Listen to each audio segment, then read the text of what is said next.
Hello and welcome again to Gospel Doctrine to More Old Testament with me, Jabr Ganem. And I've been away for a while again, uh, more business, more hectic life, and so I'm back and I'm glad and I'm excited to share this part with you. Actually, I was thrown a little curve when I looked at the Come Follow Me curriculum and I saw that once we hit chapter 21 in Exodus, basically the curriculum seemed to skip over that. It seemed to skip over three parashas, three parts of the Old Testament that are extremely important, that are extremely relevant.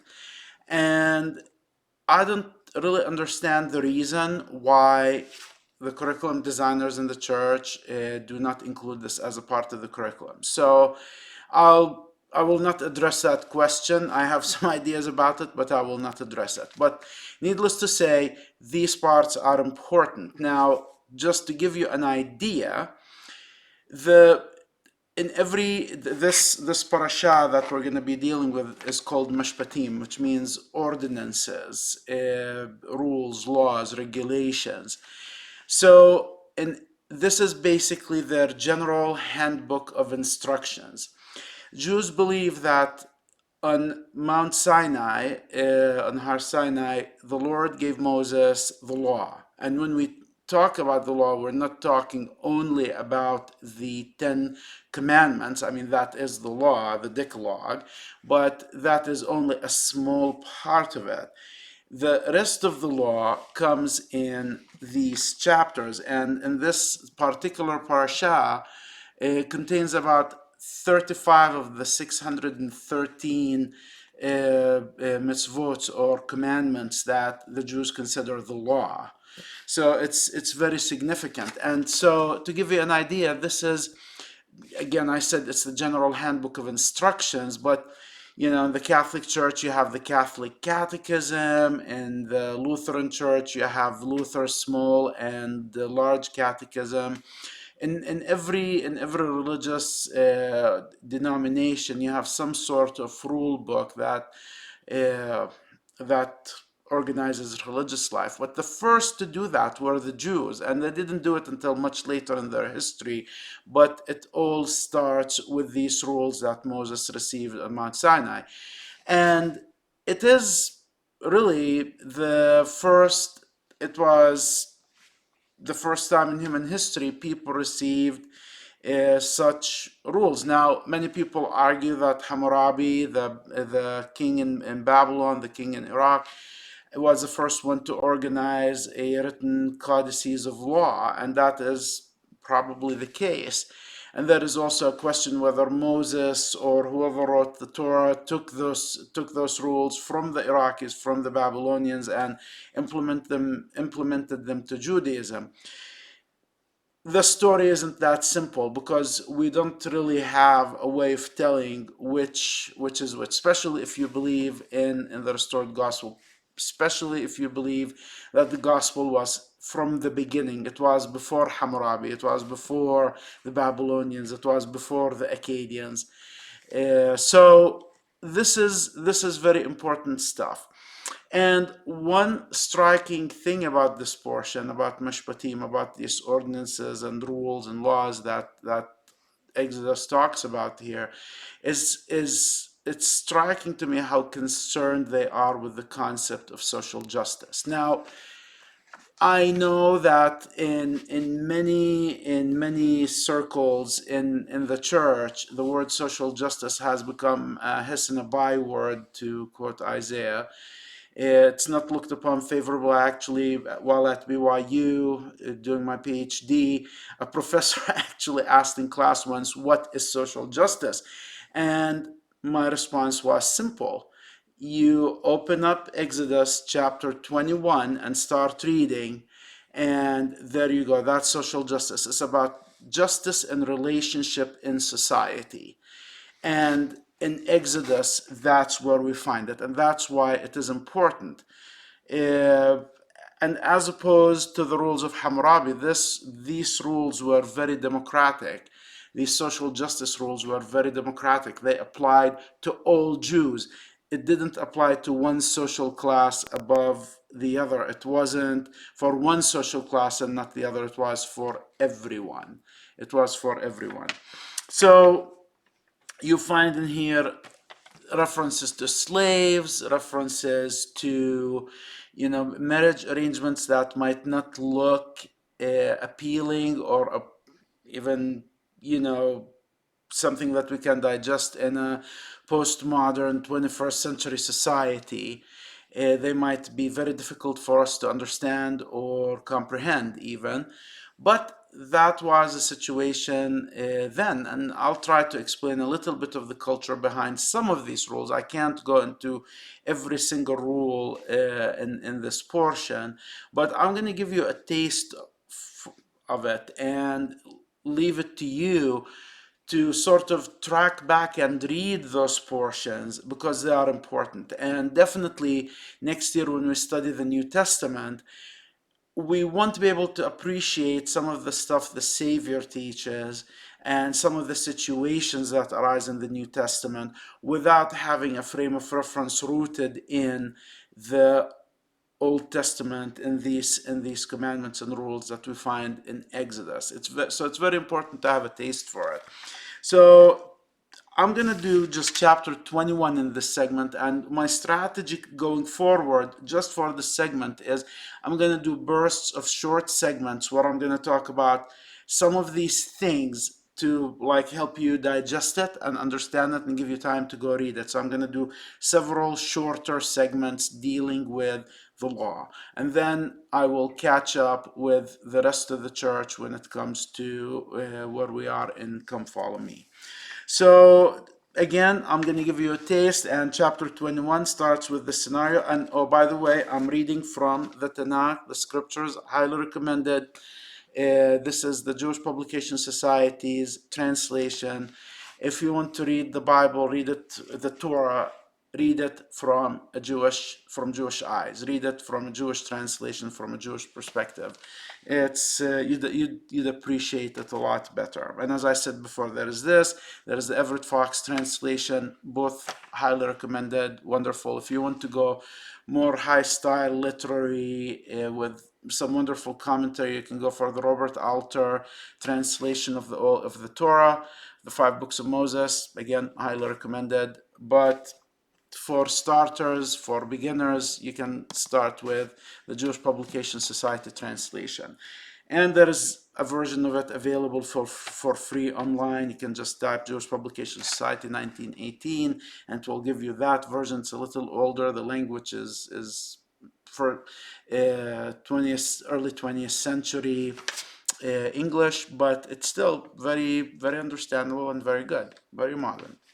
So this first rule we start with here in Mashpatim in chapter 21 of Exodus. These are the rules that you shall set before them. When you acquire a Hebrew slave, he shall serve 6 years. In the 7th year, he shall go free without payment. So I just love this. This is off the get-go. This is the first one. They start with slavery. Was rampant in ancient society, and it wasn't the kind of slavery where people bought slaves or sold slaves for just service or domestic service or stuff like that. I mean, they did those things, but slavery arose from people who had a bad harvest, couldn't pay their debts back. They had some financial hardships. They had to sell one of their children to slavery or sell themselves or sell the whole family into slavery to pay back their debts. Now, might think this is horrible, barbaric, we might shrug at it, but in 19th century England, you had the poorhouse. So it was a form of slavery. People were in the poorhouse until they paid off their debt. And that was the arrangement. You couldn't do anything. Charles Dickens is a good source to read about the poorhouses one of my favorite books is the Pickwick Papers, and it talks about the by Charles Dickens, and it talks about the poorhouses in England. But definitely there are references that you can look at.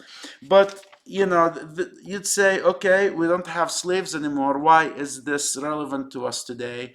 And I say, well, this is a situation arising from debt. And in ancient Israel, they had this rule, not just slaves. You have a debt claim against a person only for 6 years. At the seventh year, the debts were cleared. People owed you nothing. Every 7 years, debts fell off, like disappeared. So if you had a slave, you can have him only or her only for 6 years, and in the seventh year they go free. That's it. They're done. So you have only 6 years to get yourself paid back for the debt they owed you. That was the arrangement. Is this applicable in our modern society? Well, we have, and not to get into politics, right now in the United States, we have a huge debate about student debt. And students, people who went to college, owe trillions of dollars in student debt, and because of the way the debt system works, because of interest rates, people stay in debt for decades. They spend decades of their life paying debt. I'm not going to say whether that's fair or not, but it's it ruins lives and livelihood for people, and it makes it difficult for people to grow because debt is destructive. So in Exodus, we have a solution. 6 years and the debts go off, because I think the ancient people lived with the horrors of debt, and they understood its nature, and they had a solution for that. And the solution isn't them, really, it's the Lord telling them that.